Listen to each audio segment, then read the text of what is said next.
friends and students. A warm good morning to you all. We have already started our talk on current English usage. Today, I am going to give you some tips on current English usage which are misunderstood. In topic is current English usage. And my point is, usage plays a very important role, or you can very well say usage is the backbone of English language. Many of us, or the majority of Indians, are translating English into Malayalam. Many of Indian English classrooms are quite boring because a majority of the English teachers and the students they are trying to find out equivalent translations. Translation or verbatim copy of translation has no place in studying English language.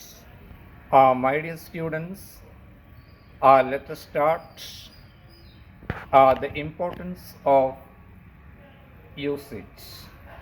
Concerned clerk and the clerk concerned minister and the minister concerned.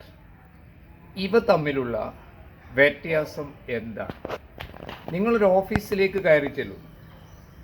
നിങ്ങൾ ചോദിക്കുന്നു, ആ concerned clerk ഇന്ന് ലീവാണോ? ശരിയാണോ? ഇത് അല്ല. അവിടെ വേണ്ടത് clerk concerned എന്നാണ്. കൺസേൺഡ് മിനിസ്റ്റർ അല്ല, minister concerned എന്നാണ്. Actually, what is the difference between clerk concerned and concerned clerk? Concerned minister and minister concerned both are totally different. Concerned clerk means the clerk who is always worried or tensed. Clerk concerned is the right word. ഞാൻ ഇന്നലെ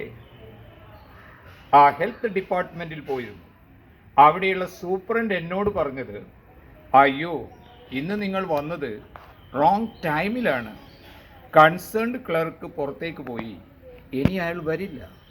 the concerned clerk has gone out, he won't be coming back. But actually the correct use is the clerk concerned has gone out just now. He won't be coming back. And concerned teacher അല്ല, teacher concerned. ആ വിഷയവുമായി ബന്ധമുള്ള അധ്യാപിക, ആ subject deal ചെയ്യുന്ന lecturer, ആ portfolio കൈകാര്യം ചെയ്യുന്ന മിനിസ്റ്റർ എന്ന് പറയാൻ മിനിസ്റ്റർ കൺസേൺഡ്. കൺസേൺഡ് ക്ലർക്ക് എന്നല്ല, ക്ലർക്ക് കൺസേൺഡ്. കൺസേൺഡ് മിനിസ്റ്റർ എന്നല്ല, മിനിസ്റ്റർ കൺസേൺഡ്. ഇന്ത്യ മുഴുവൻ റോങ് ആയിട്ട് പ്രചാരം കിട്ടിയ യൂസേജസ് ആണിത്.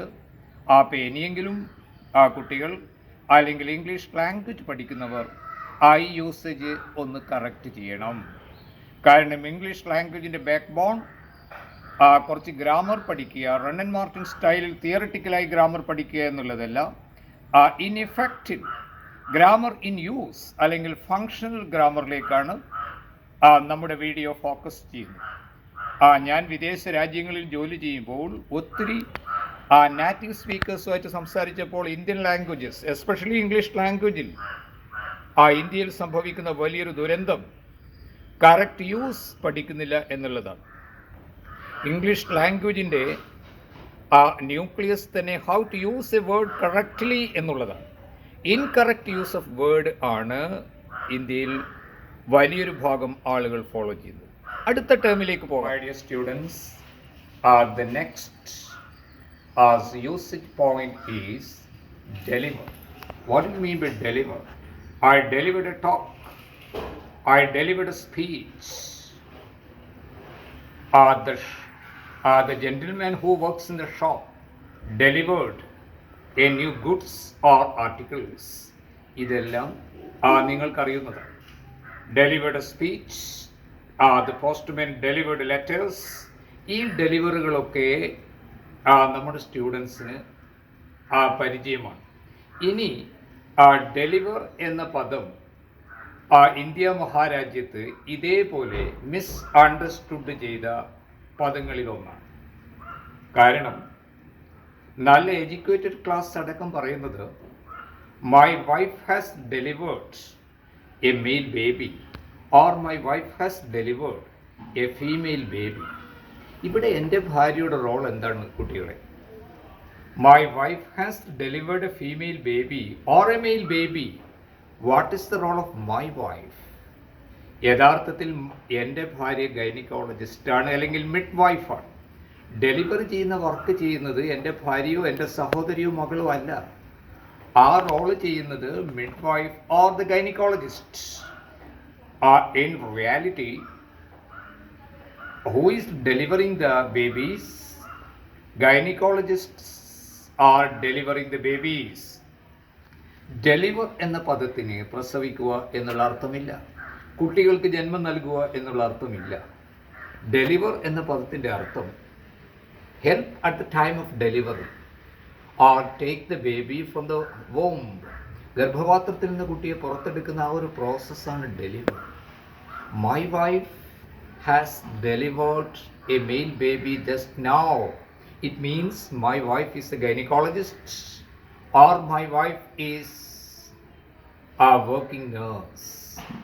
അപ്പോൾ അടുത്ത ചോദ്യം വരുന്നു, പ്രസവിക്കുക എന്നുള്ളതിൻ്റെ കറക്റ്റ് വേർഡ് ഇംഗ്ലീഷിൽ എന്താണ്? My wife gave birth to a child. Give birth to എന്ന ഫ്രേസാണ് നമ്മൾ ആകെ തെറ്റിദ്ധരിച്ച് ഡെലിവർ ആയി ഉപയോഗിക്കുന്നു. മറ്റൊരു അമേരിക്കൻ എക്സ്പ്രഷൻസ് കൂടിയുണ്ട്. The baby has arrived just now. The baby has arrived just now.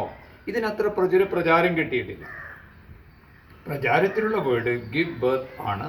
അതിനെ പാസ്റ്റിൽ ഉപയോഗിക്കുമ്പോൾ yesterday my sister gave birth to a male baby. ഇവിടെ ഡെലിവർ എന്ന പദത്തിന് പ്രസവിക്കുകയാണ് എന്നർത്ഥം ഇന്ത്യൻസ് ആരോപിച്ചതാണ്. അല്ലാണ്ട് യഥാർത്ഥത്തിൽ അതിന് പ്രസവിക്കുക എന്നുള്ള അർത്ഥമില്ല. അത് ഇന്ത്യക്കാർ തെറ്റിദ്ധരിച്ചു പോയ ഒരു സ്റ്റൈലാണ്, ഒരു യൂസേജ് ആണ്. We have to correct it. Dear lovers of English language, please share and subscribe my video.